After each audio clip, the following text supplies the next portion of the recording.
Good afternoon from the KUOW newsroom. This is Seattle Now. I'm Paige Browning with a roundup of today's top stories. It's Wednesday, September 10th. Huge thank you to the people who've donated to Seattle Now so far this week. Truly, truly thank you.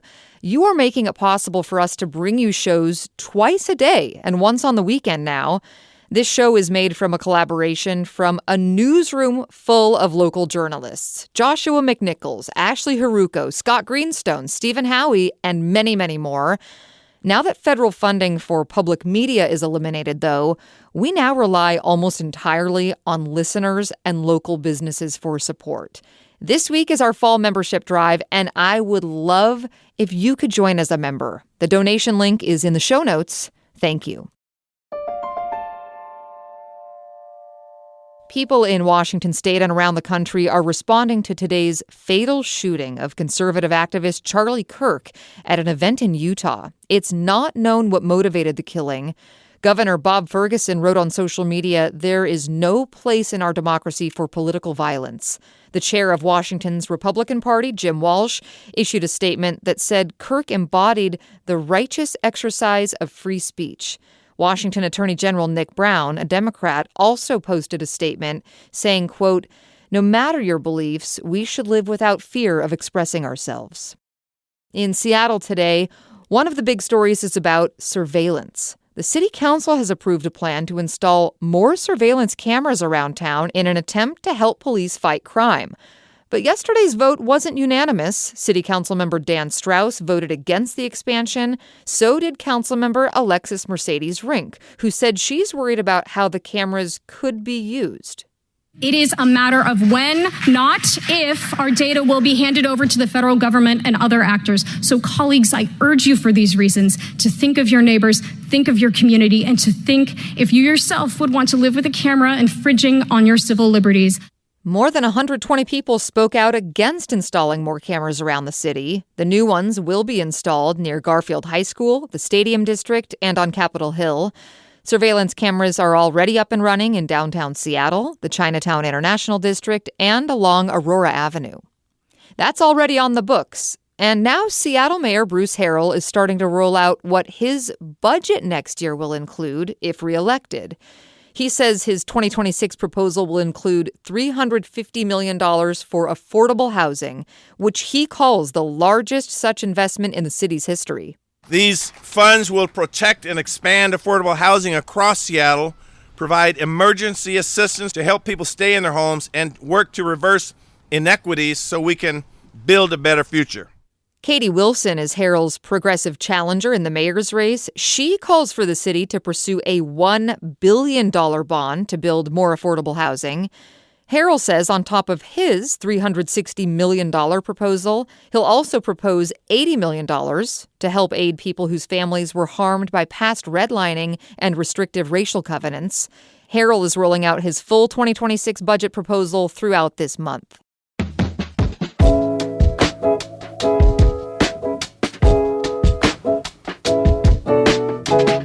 Election officials in Washington state say they are unlikely to give the federal government access to voter information.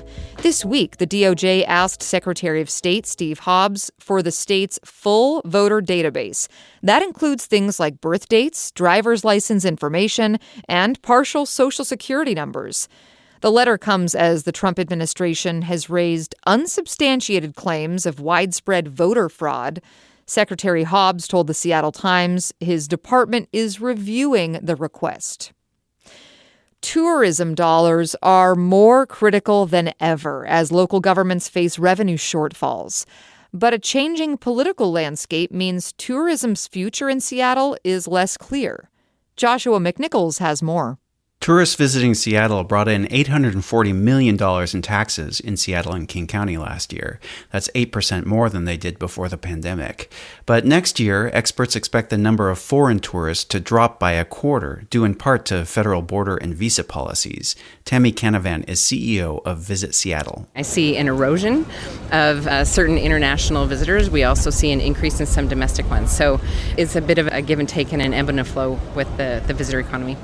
Canavan said a growing number of domestic tourists are traveling to Seattle for leisure, business, conferences, and cruises.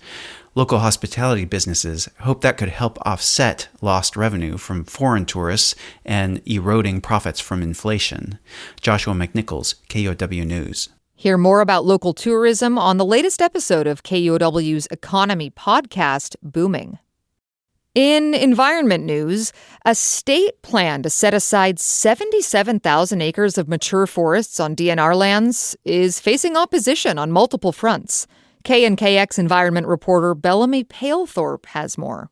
Small mills and loggers, county beneficiaries, and even some environmental activists opposed to the plan dominated public comments at the most recent meeting of the State Board of Natural Resources. Some said it doesn't do enough to protect the next generation of old-growth forests, but most said it goes too far, too fast. Heath Heikala with the American Forest Resource Council said the moratorium that Dave Upthegrove implemented on his first day as Public Lands Commissioner already set the state's logging industry back. We fell nearly 200 million board feet short of last year's timber program. That is a very drastic impact. He called on the board to apply its standards for sustainable harvest levels to Upthegrove's goals. And if anything we could agree on here in the state of Washington is that we practice sustainable forestry. The agency says its next step is to get the authority from the state legislature to enter into carbon markets and find other ways to make money from conservation. I'm Bellamy Palethorpe reporting.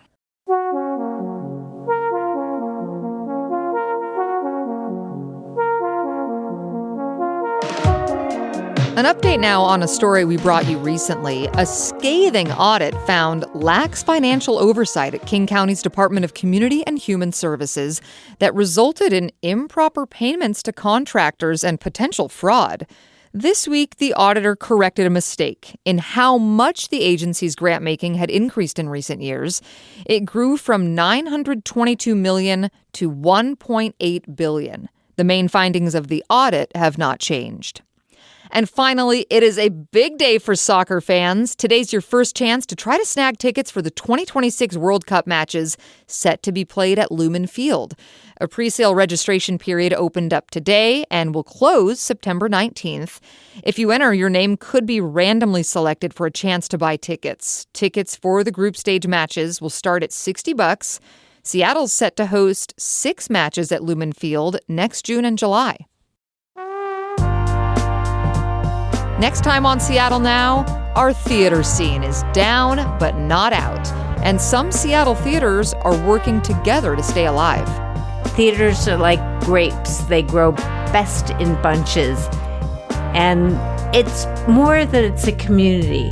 We'll talk with arts reporter Marcy Silman Thursday morning. And that's all for today from the KUOW Newsroom in Seattle. Our producer's Andy Hurst, and I'm Paige Browning. Seattle Now and KUOW are members of the NPR network. See ya.